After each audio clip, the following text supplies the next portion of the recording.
Bom dia. Good morning. Ambassador John Ash, President of the 68th Assembly General of the United Nations, Mr. Ban Ki-moon, Secretary General of the United Nations,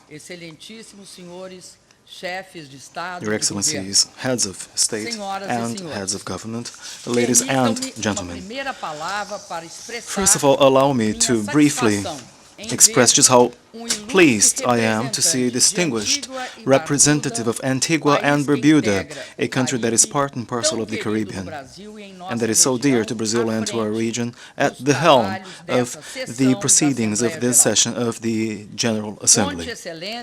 Your Excellency, you can certainly rely on the permanent support of the Brazilian government. May I also, at the very beginning of my address, express the repudiation of the Brazilian government and people to the recent terrorist attack that took place in Nairobi. I would like to convey our condolences as well as our solidarity to the families of victims, as well as the people and the government of Kenya.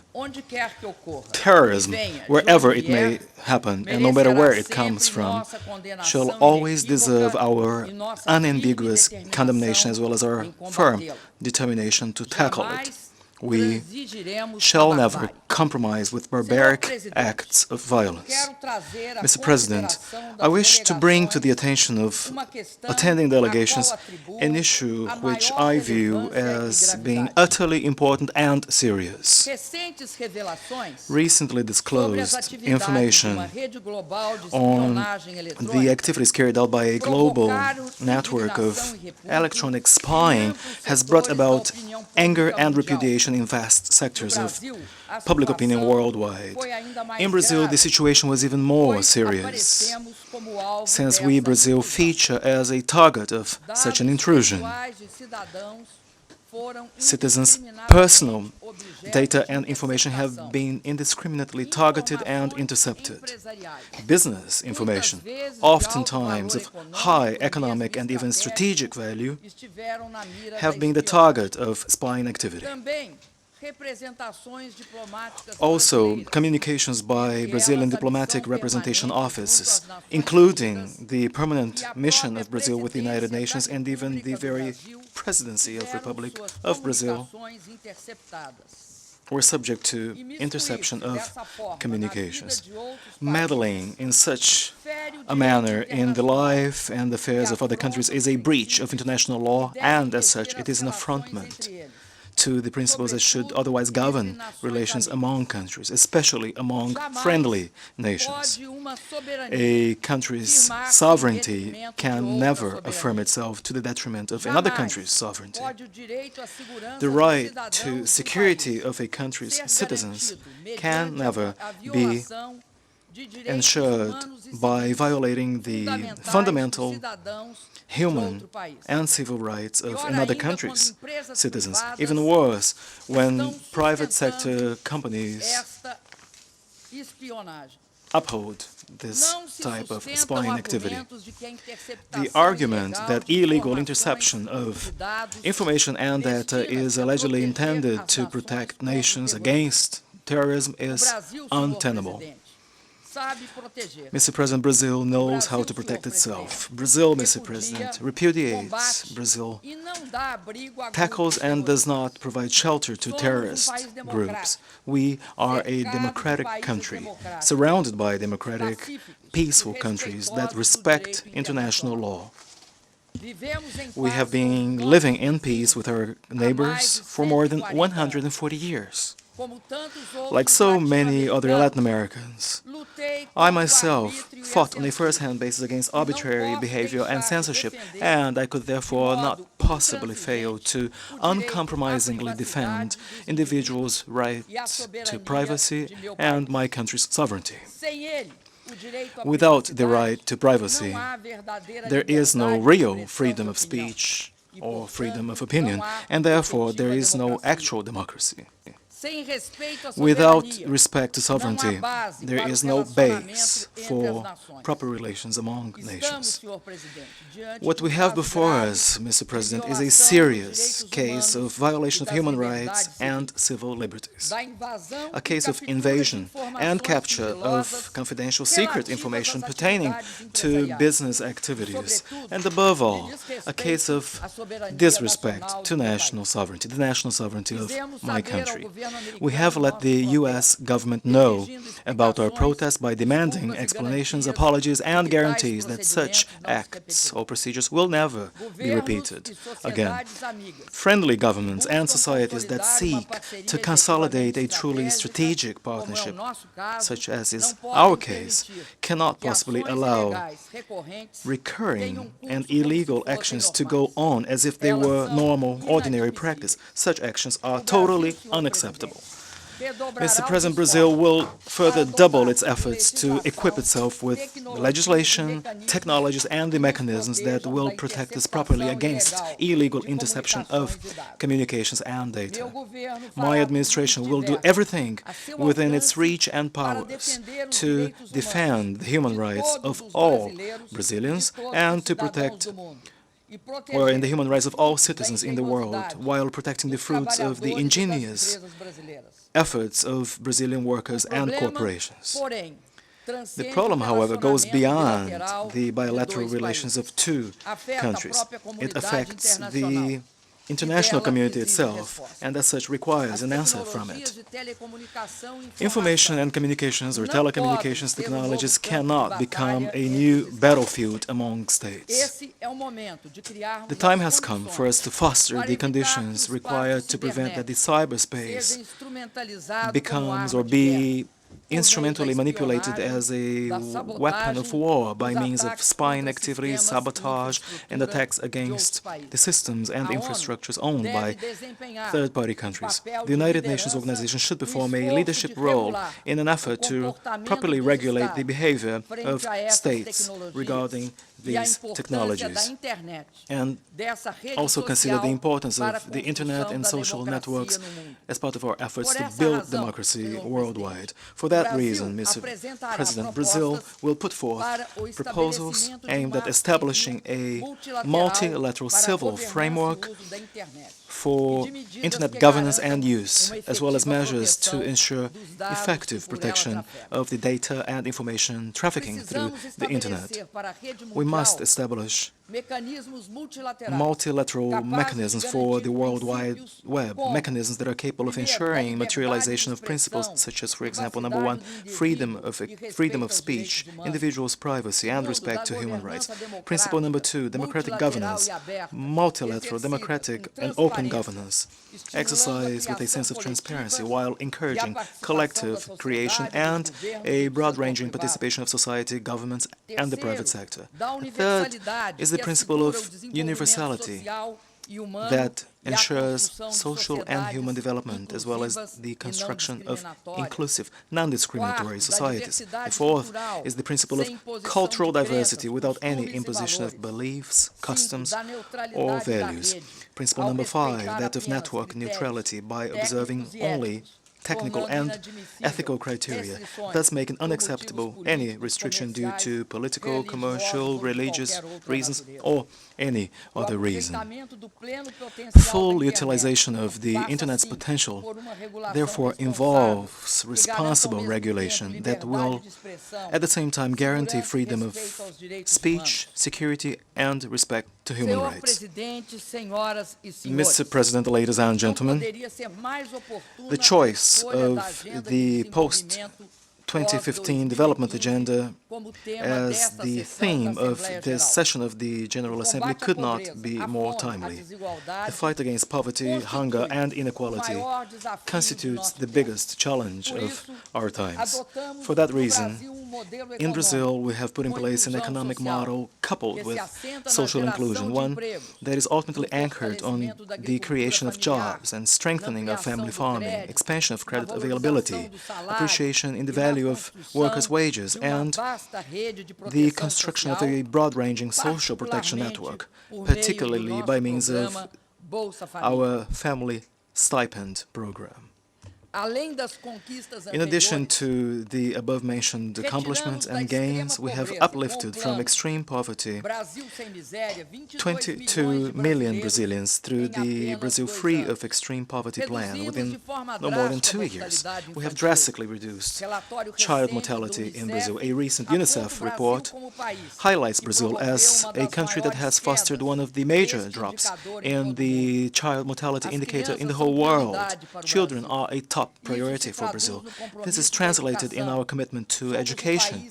We are the one country in the world that has most increased public investments in the educational sector, according to the latest OECD report. By means of law, we have now earmarked 75% of all oil revenues to education and 25% to the health sector. Mr. President, in the debate on the post-2015 development agenda, we should focus on the results attained at the Rio Plus 20 conference as key drivers. The major step we took in Rio de Janeiro consisted in placing poverty at the very center of the Sustainable Development Agenda. Poverty, Mr. President, is not a problem that is peculiar only to developing countries, and environmental protection is not a goal to be pursued only when poverty has been overcome. The meaning and the purpose of the post-2015 agenda are about building a world in which it is possible to grow, to include, to conserve, and to protect. Mr. President, by promoting social mobility and by overcoming extreme poverty, as we have been doing, we have established a huge contingent of citizens who now enjoy better standards of living and have greater access to information and a keener awareness of their rights. Citizens who are now endowed with new hopes, new wishes, and new demands. The June demonstrations in Brazil are an inseparable part of our process of building democracy and social change. My administration did not crack down on those street demonstrations. Much on the contrary, we listened to and understood the voices coming from the streets. We listened to and understood their voices because we ourselves came from the streets. We were educated day to day and became who we are as part of the great struggles of Brazil. The streets are our ground, our base. The demonstrators did not ask for a return to the past.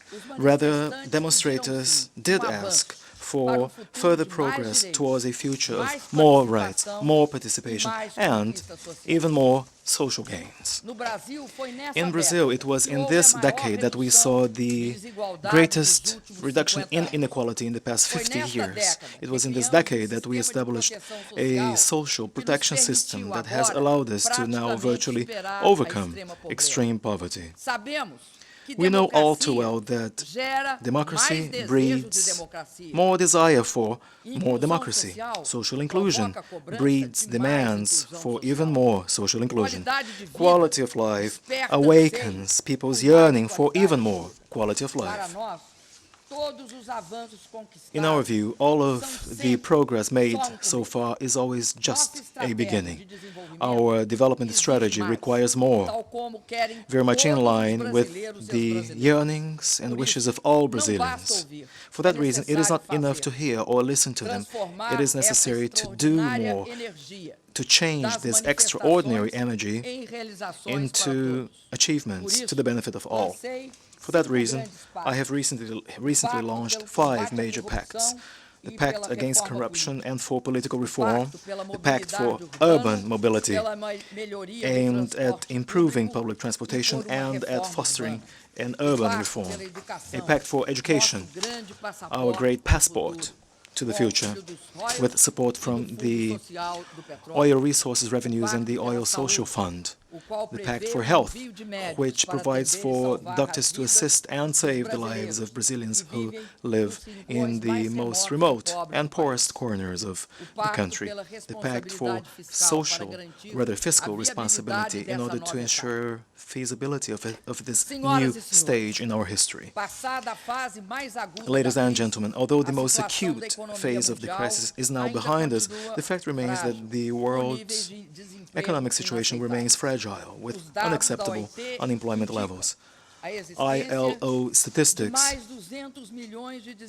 point out that there are more than 200 million unemployed people worldwide. The phenomenon affects the population of both developed and developing countries. This is the right time for us to strengthen the trends for growth in the world's economy, trends that are pointing towards signs of recovery. Emerging countries alone cannot ensure resumption of global growth. More than ever before, it is necessary to engage in concerted action in order to reduce unemployment and re-establish momentum in international trade. We are all on the same boat. My country is restoring growth despite the impact of the international crisis in the past few years. We have relied on three key elements. Number one, commitment towards sound macroeconomic policies. Number two, continuing and upholding successful social inclusion policies. And number three, adoption of measures aimed at increasing our productivity and therefore our international competitiveness. We are committed to stability, to inflation control, to improving the quality of public spending, and to upholding proper fiscal performance. We reiterate, Mr. President, our support to a reform of the IMF. Governance of the fund should reflect the weight of emerging and developing countries in the world's economy. Delaying this adaptive reform will further reduce the fund's legitimacy and effectiveness. Ladies and gentlemen, Mr. President, the year 2015 will mark the 70th anniversary of the United Nations and the 10th anniversary of the World Summit of 2005. As such, it will be an occasion for us to carry out the urgent reform that we have been calling for since that first summit.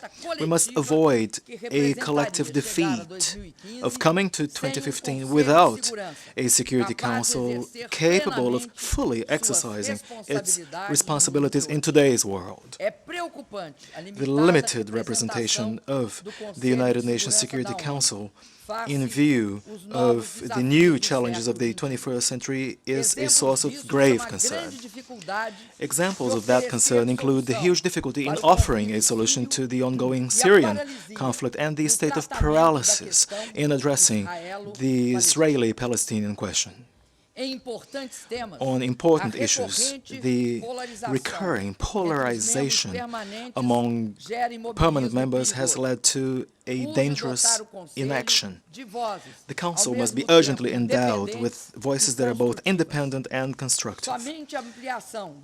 Only by expanding the number of permanent and non-permanent members of the Security Council and by including developing countries in both categories will it be possible to solve and overcome the current representativeness and legitimacy deficit that the Council suffers from. Mr. President, the general debate provides us with an opportunity to reiterate the fundamental principles that guide my country's foreign policy and inform our stance on hot and pressing issues of today's international agenda. We guide ourselves and actions on a defense of a multilateral world, a world governed by international law, where peaceful solution of conflicts prevail, and also where the pursuit of a fair and solidarity-based order prevail, both economically and socially.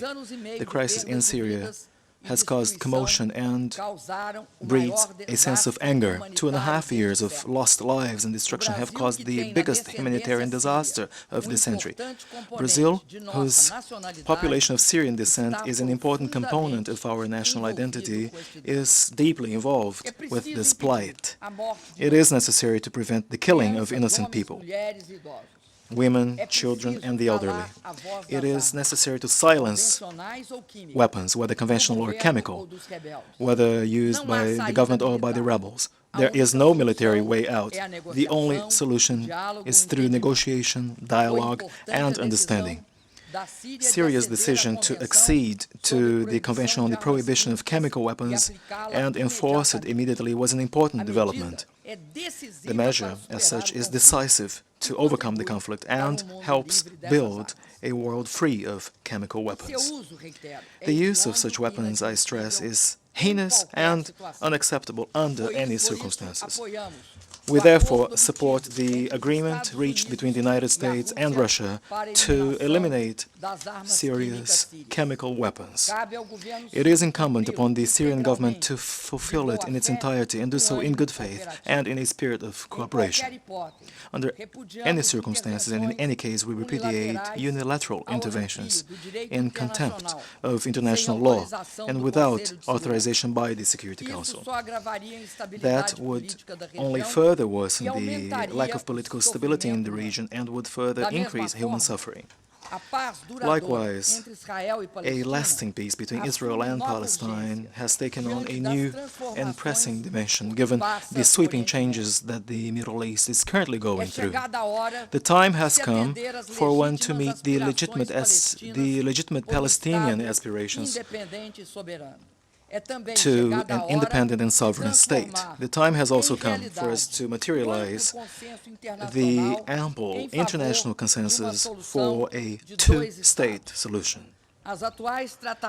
Current talks between Israelis and Palestinians should yield practical and significant results towards an agreement. Mr. President, ladies and gentlemen, the history of the 20th century shows that giving up the multilateral system is a prelude to wars, with the ensuing trail of human destitution and devastation. The history of the 20th century also shows that promoting the multilateral system yields fruits on the ethical, political, and institutional fronts. May I thus renew an appeal for an ample and vigorous convergence of political will that will uphold and reinvigorate the multilateral system, of which the United Nations is the main pillar. When the United Nations organization was founded, the peoples of the world rallied around the hope that humankind would be able to overcome the wounds of World War II, the hope that, yes, it would be possible to rebuild from debris of destruction and massacre a new world of liberty, solidarity, and prosperity. We all have the responsibility not to let die such a generous hope, such a generous and fruitful hope. Thank you very much, ladies and gentlemen.